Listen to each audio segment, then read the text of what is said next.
It's green for go. They're racing. He says go. He says ta-da. And Tiger Tara roars away from them on the home turn. Here comes another big boil over. Equine athleticism at its best. The king is in the castle once more. This is in one race. The rest are almost in another postcode. She is a star with a capital S. It's going to be a triple treat, a miracle three-peat.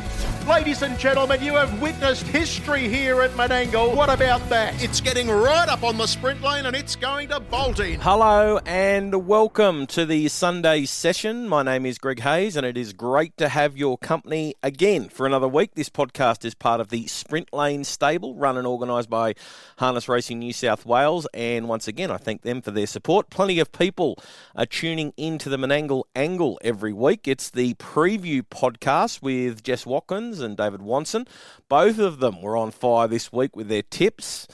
And they had Will Rickson and Bernie Hewitt on, and they both had big nights. So if you like having a bet on a Saturday night, you really should be listening to the podcast to get a few tips. That is the Menangle Angle out on a Thursday.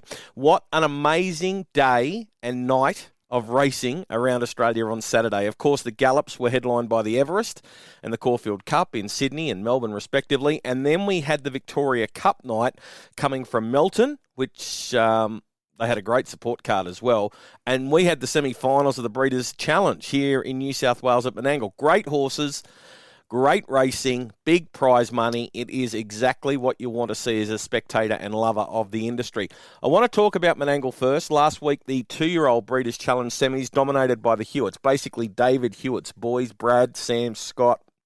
Well, last night, it was another branch of the Hewitt family tree in the picture. It was Bernie, David's brother, training both of the 4-year-old semi-final winners, while Will Rickson was in the thick of it in the 3-year-old semis, winning one in the Colts and Geldings and one in the Fillies. Gunner Reload has bounced back strongly as she looks to try and pick up another feature race win, but Sugar Pie Honey is going to be very hard to beat.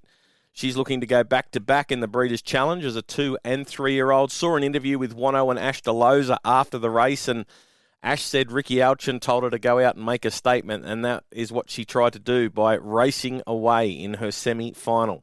Barrier draw will be interesting. Boys look extremely open, the 3-year-old boys. Times say the Bailey McDonough Double Lou is going to be hard to beat. He showed good speed last night, raced away from his rivals at the top of the straight. Jungle Dragon looked like he was just trying to qualify for the final after coming up with a poor draw in the semis, and I wouldn't be surprised to see a much improved run in the final. Mac Bon was probably the biggest casualty from the semis as he raced outside the leader and failed to beat a runner home and therefore failed to qualify for the final. He's a Malteser, won the other semi-final for David Aiken. Admittedly, the time was much slower in his semi, but I think the draw's going to go a long way to deciding the result in that one. Better Than Cash proved his win last week was no fluke by taking out the Liz Chant free-for-all with most of the big boys down in Victoria. He pinched another free-for-all, and Chris Judd is going to have some fun with him chasing the Carnival of Cups, as Will Rickson said on the podcast last week. Speaking of the Carnival of Cups, good to see Don Hugo is going to target the rich bonus on offer, similar to what we saw Swayze do last year. Don Hugo, very talented, and there will be plenty of depth at all of these venues with the prize money on offer, so should make for a great series. Down south, it was the Luke McCarthy show, with Luke driving Kingman to victory in the Victoria Cup. Leap to Fame has tasted defeat 15 times in his career. Luke McCarthy has driven the winner in 4 of those 15 defeats. I think Cam Hart's another one that has seen Leap to Fame go down. He's obviously driven Swayze on a couple of occasions when he's been beaten, but Luke McCarthy, he's a freak. He's got that incredible record. Not even a little bobble could cost Kingman victory in the early stages. Interesting to see where he goes next, Kingman. Make sure you stick around because one of my guests is going to give a bit of a clue where the next target could be, and it might not be a race in Australia. Wink, wink, nudge, nudge, but more on that in a minute. Who is on the podcast today? Well, Mick Harvey, the owner of Kingman, is going to join me to have a chat about the win. Mick had a big day yesterday as an owner of a Randwick winner on Everest Day. Vivier won the Big Dance wildcard, and then Mick's horse took out the Vic Cup as well. So Mick raced King of Swing, and that horse won countless feature races, but this bloke Kingman is pretty special to Mick because this is the first horse that he bred So I'll have a chat to Mick about the win, where he's going to go, and I also want to chat to Mick about Harness Link. I saw a story come up in my social feed about John Curtin stepping away from Harness Link, and he was looking for someone to continue on with it, and Mick has put up his hand to take control of it, and I'll have a chat to him about that. Ella Turnbull won her first race at Canola Cup Day at Eugowra when she drove Kadar to victory. So, look, there are so many Turnbulls in the form guide now. It's hard enough to work out J Turnbull, is that Jet or Jason? And now we have another E Turnbull in the form guide, and we've got to work out whether that's Emma or Ella. But young Ella, she's only 16, daughter of Josh and Jess, and Ella's going to join me to have a chat about her first winner and what her dreams are going forward. The third guest today is another good friend of the podcast, Bailey McDonough. He is on top of the world right now. He won a semi-final of the Breeders' Challenge on Saturday night with Double Lou, but he became a father during the week when his partner and participant, Sophia Arvidsson, presented him with a beautiful baby girl, Clara. So there's plenty to talk to Bailey about, and he could well be set to win his first Group 1 as a trainer next week. So I'm really looking forward to that chat. Mr. T, he'll be back with a couple of tips, hopefully. We had some action this week on the scoreboard. I picked up 2 winners. Mr. T found 1. So we have some movement into positive returns. So some more tips coming up at the end of the podcast. Plenty to get through today. First up, let's hear from the new dad, Bailey McDonough.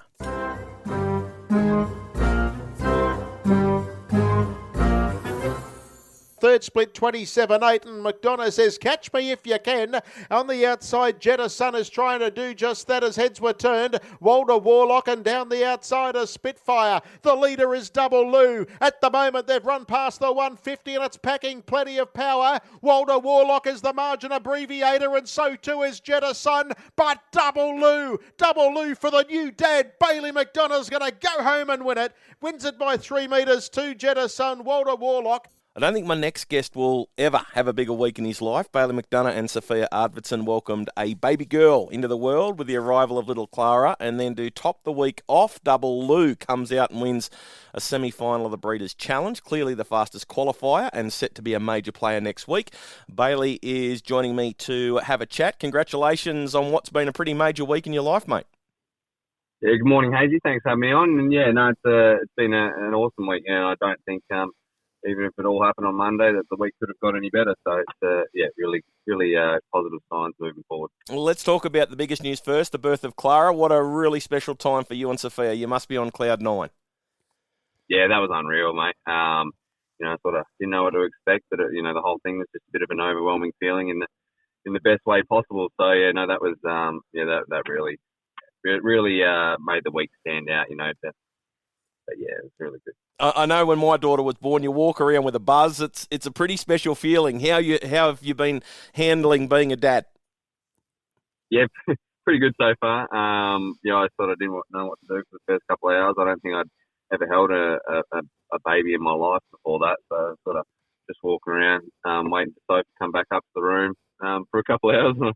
I had no clue what I was doing or how to hold her or anything. I probably looked a bit awkward, but yeah, no, it was a great feeling, but it was definitely uncharted territory for me.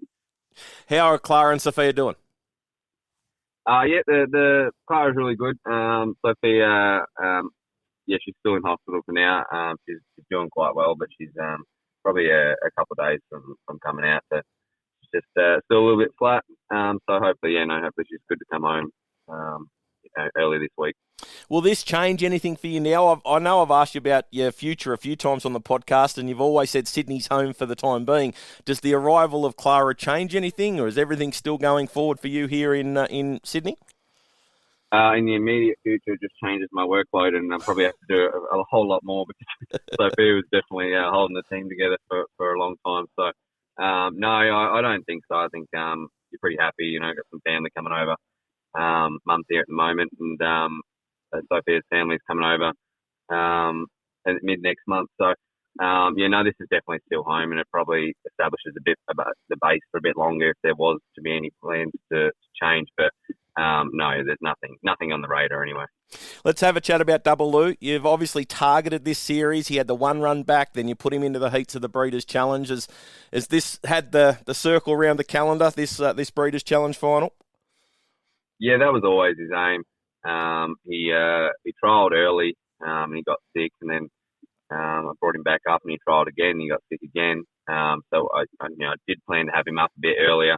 But yeah, obviously had a few problems why he went amiss after his last start last year, and he's come back really good. So this was obviously his main aim, and sort of I kept him lightly raced to sort of hopefully peak him for this series, and it looks like he's well on track anyway. How did he end up in your stable? I see you drove him a few times as a 2-year-old. I think you even qualified him for the Breeders' Challenge final as a 2-year-old last year, and then you drove He's a Malteser in the final, who, funnily enough, came out and won the other semi last night. So back to the original question, how did he end up with you? That was a good question, actually. I'm trying to think now. I was obviously partnered with him last year. I already had a few horses for these owners, and they've been really good to me with El Camino and just a couple of others. And I sort of made that connection. And after he went amiss last year, they sort of wanted to bring him back, and sort of was rumoured that he might be headed to Menangle with sort of the ability, and then he might not sort of suit down that way. But the Water Walker was also a big additive to that sort of to bring him up on that, and then he sort of basically lobbed there, and I just sort of kept telling him how good he was working, and they were happy to lead him there. So he's been a very handy addition to the stable. Is he a horse that you have to manage because he's had the problems in the past? Look, no, not really. He's just so big, and as I mentioned last night, like he's just a very raw animal. So that's why I've kept him lightly raced, and he was probably a bit big in condition a few of those runs, but that was probably me just looking after him and just looking to get through to this series, which was the main aim.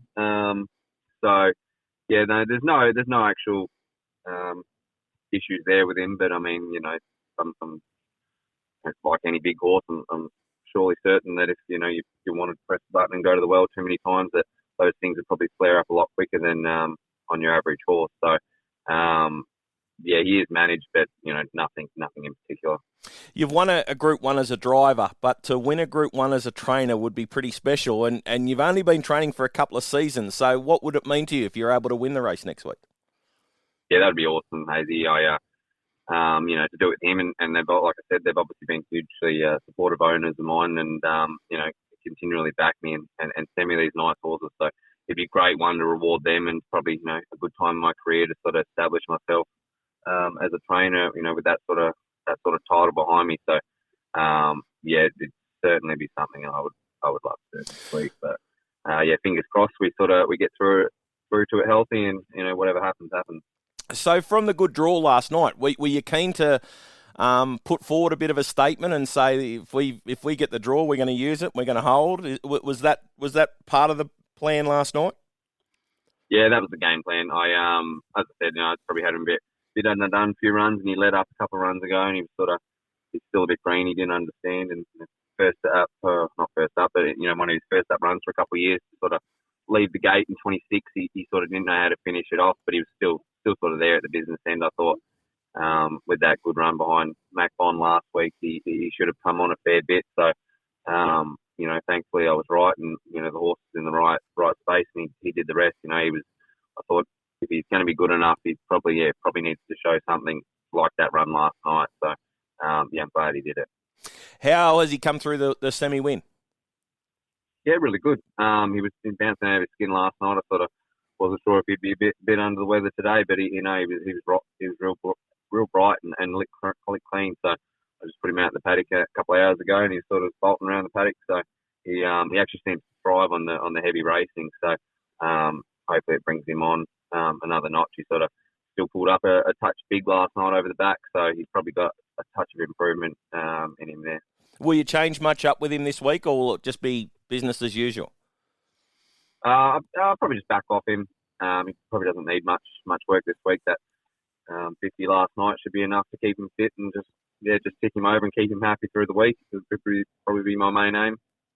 And it looks a pretty even bunch of 3-year-olds. So the barrier draw is going to be more important than ever.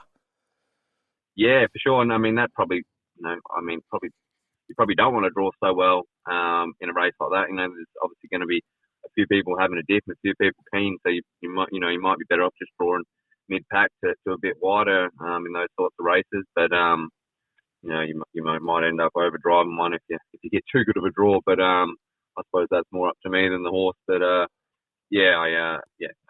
just fingers crossed I do the right thing the next week.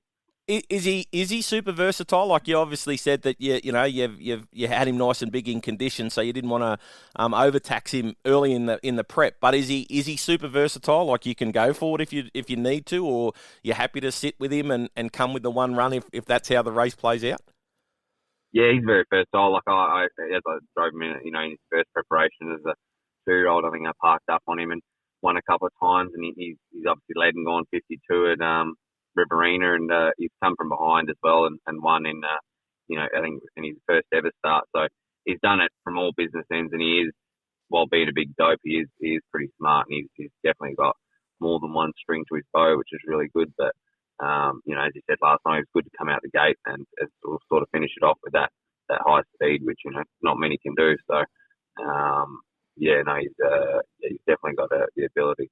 Mate, super exciting time for you. All the best of luck next Saturday night. And, of course, once Sophia and Clara get home, it'll be even more special for you. So all the best of luck going forward.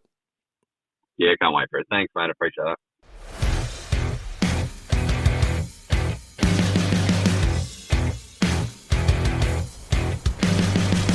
Hi, my name is Jeff, 4 metres in front. Leap to Fame, the outside, tapped along, but he keeps lifting.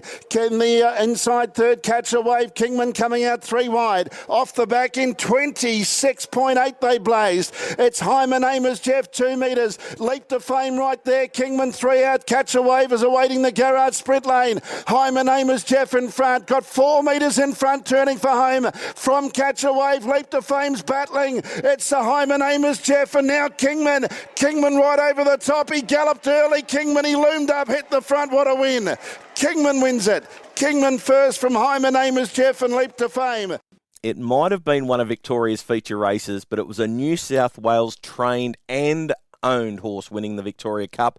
Kingman for Luke McCarthy and owner Mick Harvey was too strong for Hi, my name is Jeff, with the short price favourite Leap to Fame back in third spot. It wouldn't have been the easiest ride for Mick watching on, and I'd love to have a heart rate monitor on Mick during the race, because when Kingman broke, Mick's heart would have been in his mouth. Let's find out how Mick's travelling after the win. Thanks for joining me, mate. Congratulations on the win.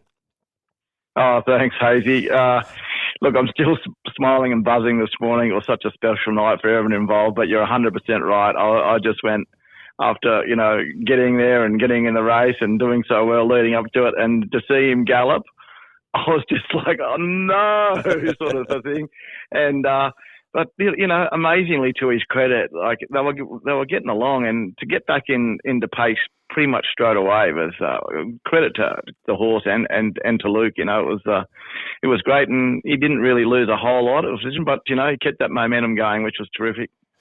Big race win against the best pacer in the country. This is what harness racing's all about for an owner, isn't it? Oh, exactly. I mean, just been in awe of Leap to Fame for a long time, and to be in the race is just a massive thrill. But to go and we had a good victory the other week against his other brother Swayze, and then to come up in the Vic Cup, it's just a dream. And his finishing burst was just so special, and it was great. Really, really, really, really satisfying in so many ways. I know this horse is pretty special to you. I've spoken to you about him, and he is the first horse you bred, and you've had some very big highs in the industry, winning Miracle Miles and races like that. But having bred this bloke, I think it would make it a little bit more special. Oh, definitely. I know it's funny, but it's almost like family, it's like your firstborn sort of. He was, I still, Graham Henley, we've been sort of got a lot of lovely messages, but there's a lot of people that are involved in him, and I can remember, those first few days when he was born. He was just a cracking type, and still have fond memories of that. And then all the journey that you go through. So it is more and more special for sure. Yes, absolutely. Luke was full of confidence going into the race. I read an article where he said that he had the horse to win the race. Luke's confidence must have given you some going into the race as well. Yeah, and especially coming from Luke, he's a great horseman. He's been around so many good horses, and we've had a great association, with King and Swing and stuff. So when he said, look, it might have been a month or two ago, which is unlike Luke. He gave me a call one Saturday morning. He goes, "This is a serious horse." He goes, "I haven't had a horse work this good since King of Swing." And I go, "Really?" He goes, "Oh, he's special. We'll have some fun with this fella, So he was pretty bullish, and he's got him. He's a master horseman, and all credit to Luke. Not only training but driving, and he was confident going into the race. He said, "I think I can win this race." The horse's profile, he's only 4. It's continued to get bigger and bigger. Where to from here? I guess you start looking at targeting all the big races around Australia. Yeah, I think you're right. He's only 4, and he's still maturing and still developing, and he's certainly on the up. We did have a midnight call discussion last night. Next steps, I think we'll leave it for a few more days to plan it out. But there was a mention of potentially going to New Zealand, the New Zealand Cup. But for sure, Hazy, we'll look at all those races now. It was a big deal for him. He's a 4-year-old up against all these seasoned, Grand Circuit horses. I mean, that was a quality field last night, and the calibre of the opposition. So it was good. It was his first real serious test against the top one. So it was very, very good. Good for him, being at only 4 years old. Yeah. So are you thinking New Zealand Cup this year, or are we talking 12 months' time? No, we're going to have a chat about this year. Okay. Yeah. We'll see. He's definitely he seems to be still improving. He's not on the way down. He's on the way up. So yeah. Now, Kingman was the first foal out of Gotta Go Darley Queen. I'm pretty sure there's a full sister there somewhere. What's the story with the rest of the progeny? Yeah, we have. She's got a full sister.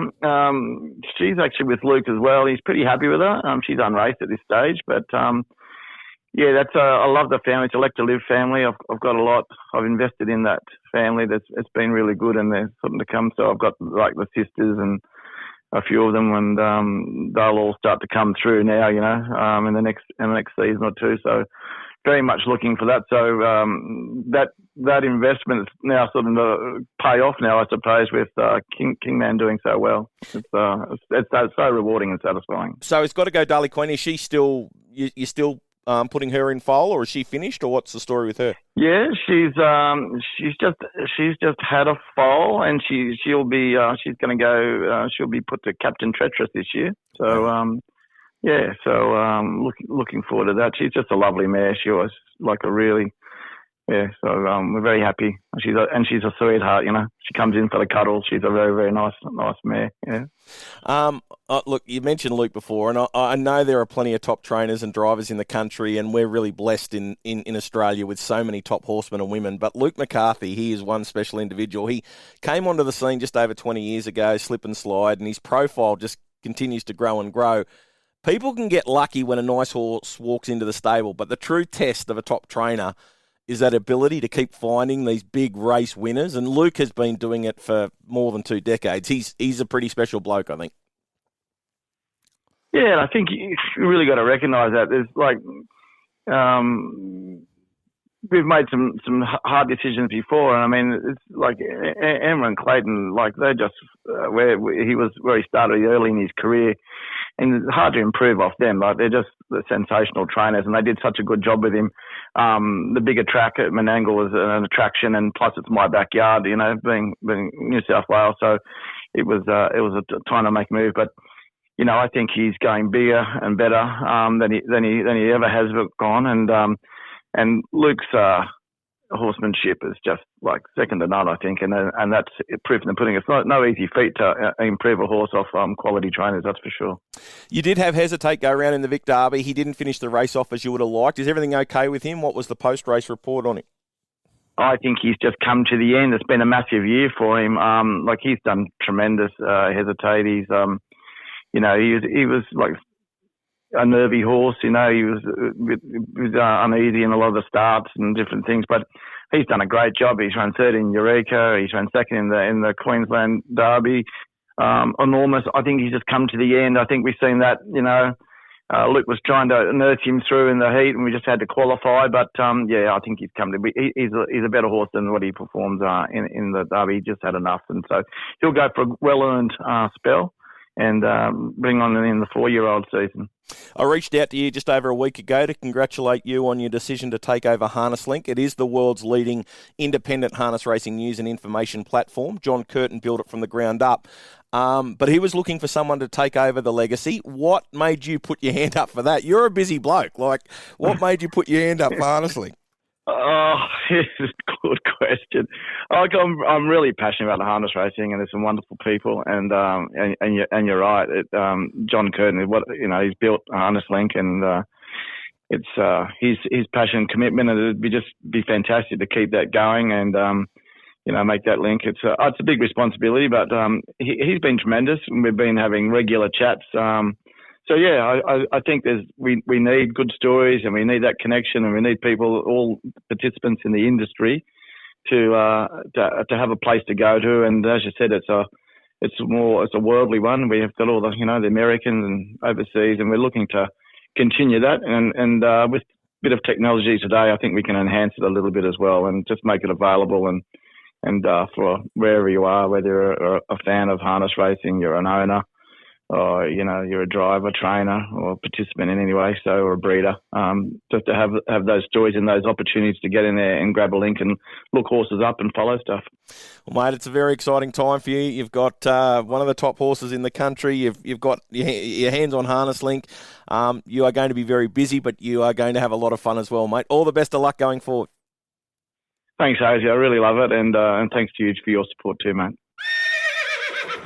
Back behind them next to Rogai M. Carbaganoush. The widest runner of all as they come around the bend is Flip Top Bottle Shop, but it's rattling home. They swing. There's a few hopes. Over on the inside, Kadar in front. How'd it get there? In second spot on the outside is Mammal's Girl. Out wide, Flip Top Bottle Shop, and in between runners a little bit of love. But Kadar, Ella Turnbull, she's driven her first career winner. Good on you, Ella. It gets home to defeat Carbaganoush. A good go for third. Turnbull name, synonymous with harness racing, and there is another Turnbull name that has recently been added to the form guide, and more importantly, the winners list. 16-year-old Ella Turnbull picked up her first race win back on Monday of the long weekend. I didn't catch up with Ella on last week's podcast, but I've been able to track her down this week, and she's joining me to have a chat. Congratulations on that first win. Thank you. It's something you're always going to remember, and especially after winning from where you came from. 3 pegs down the back straight. You were travelling okay, and then next minute you turned for home and you'd squeeze through and hit the lead. That was a pretty special win. Yeah, it worked out really well. That gap come through, and I took it, and luckily enough I got through and won it. Great patience from such a young driver. You would have had plenty of good teachers out there at the Lagoon, but who's been helping you and giving you advice about driving? Manda's been really good to me, and Jet's been the best. He's always telling me what the horses are like, what I've got to look out for, and helping me do form and that. He's always been, good to me. Being born into a famous harness racing family, was there any ever question that you'd be involved in harness racing? Have you always loved the horses? Yeah, I've done mini trots from a young age, and ever since then I sort of fell in love with the sport. I left school about 2 years ago and worked for Dad full time and just got into it that kind of way. So obviously through the mini trots, you always wanted to, at some stage, drive the big ones in the races? It wasn't on my list of things to do, but it ended up working out that way. So. And Kadar, the horse that you got your first race win on, was it a horse that you did plenty of your trial drives on to get your licence? Yeah, I brought him from Queensland last year just to have me trials on, and we ended up bringing him back down and gave him a few starts. I had a few trial drives on him, and I've always sort of loved that horse. So he's probably going to be a special horse for you forever, I'd say. Yeah, definitely. Yeah. How did it feel winning after you won that first race? Was it pretty special? Yeah, it was definitely really special. I had all my family and friends there supporting me, so it was amazing to have them there celebrate the win with me. And being, obviously that Eugowra meeting's a pretty special one. I've got no doubt you would have been to the Eugowra meeting, the big Canola Cup meeting, plenty of times during your time following harness racing as a youngster. So it's always nice to win a race on a feature day. Yeah, it was really good. There was a massive crowd, which made it more exciting, and everyone was, having a good day. So. Now, you mentioned that you left school a couple of years ago. Was that a big decision? Did you have to sit down with Mum and Dad and work out what you were going to do? Sort of. I didn't really attend school much through that year, and then Dad ended up saying, pack your bags, I've got you out of school. So unpacked my locker and left school that day and didn't go back. Very good. And what about the future? Like driving, training? Are you going to look to hang around the Bathurst area? Like, would you like to go somewhere else with it? What's your long-term plans? At this stage, just stay working for Dad. He's been giving me plenty of opportunity, and I've learned a lot from working with him. I'd like to train one day, but probably not till the future, and hopefully just stick around in Bathurst where all the family is. For sure and certain. And of course, we should say Mum and Dad, Josh and Jess, isn't it? Yeah. Yeah, for everyone who's listening in and wondering where the Turnbull connection comes from. In terms of the horse Kadar, he's had a couple of starts since. You're hoping that you can pick up another win on him soon? Yeah, hopefully. He's not much of a goer. He's a bit lazy, but if we can get the right run, I'm sure he'll be able to pick up another winner for me. And you've been able to pick up a couple of winners since that first one. Tell us about those. Yeah, Better Shush, he went awesome. I drove him leading up in the trials and that, and I was fortunate enough to keep the drive at the races, and he went super that night. I had a bit of faith in him, and I was really happy with him. And then on Friday, I drove one for Nathan, and we won on protest, but got a winner for him, so that was always good because he's been giving me plenty of opportunity too. How was that experience going into the stewards' room with the protest? Was that a nerve-wracking one, or were you all keen for that? We had a bit of confidence. Nathan helped me out a lot, and we didn't know. We thought we'd take the risk and try and get the race, and we ended up getting it. So, do you feel, with that Turnbull surname, does it come with pressure? Like, has it been, does it, you're going out there and you're competing against all your cousins and uncles and aunties. Like, how is it when you go out on the racetrack? Yeah, no, it's good. It's, get to race before my family. It's a bit of pressure that I didn't think I'd be good enough as the rest of them, but turned out okay so far. And when you won that first race, were they all, everyone, all the other drivers on the track quick to congratulate you? Yeah, they were very excited. Jet was very, very excited for me then. Oh, well, it's great to see. I know you're heading off to West Wyalong today. I thank you for joining me, and good luck with your career as you go forward. Thank you so much. Winner, winner, chicken dinner. Winning. Hey, that's pretty good. Winner! That was legitness. To that I say, all right. Wow, winning. Bam! Just like that. That's all there is to it, Dustin. That's all there is to it. A winner! Just like that. And the winner is... Well, I found Cynical and Tukaha last week and got $52 back for my $20 investment for the week, so I'm now plus $3. Mr. T found Hunter Shannon and it paid $2.40, so he made $4 for the week and is now in the positive to the tune of $1. So I've got a $2 lead. Mr. T, his two are at Bathurst, race 5, number 1. He's chiming for Nathan and Jet Turnbull. Gets in with the $10,000 claim, draws well. Should find this a bit easier than what he's been racing in of late. Horse has won 3 races this year. Mr. T's hoping they can make it 4 on Wednesday night. So that's race 5, number 1. He's chiming. And race 6, number 4, Magic Tolhurst for Anthony Frisbee and Phoebe Betts, placed twice in its last 5.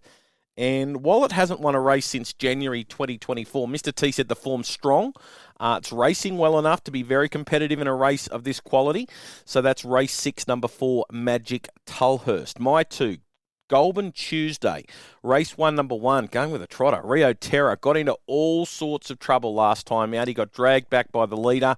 He had to wait to get around that horse, made up some ground in the straight, and the beaten margin was extremely unfair. I think there's going to be some improvement. Horse has got good speed off the arm and should be very prominent. So that's race 1, number 1, Rio Terra. And then go to race 5, number 2, Micton Mouse. Now, it's a former Victorian. It's had 3 runs since coming north, 1 win, 2 minor placings. But importantly, it finally draws the front row. When it won its last race in Victoria, it led from gate 4 and just kept on running. So from the good draw, expecting it to show some speed and take a lot of beating. That's race 5, number 2, Micton Mouse. That just about wraps up the podcast for another week. Thank you to Ella, Bailey and Mick for joining me this Sunday for a chat about what's been happening in their lives. Big podcast next Sunday with a review of the Breeders' Challenge Finals. I'll be trackside next Saturday night at Menangle doing all of the interviews for the Harness Racing New South Wales social media feeds. Hope you can join me for that. Hope you can join me for the podcast next Sunday. I'll catch you again then. Have a great week, but bye for now.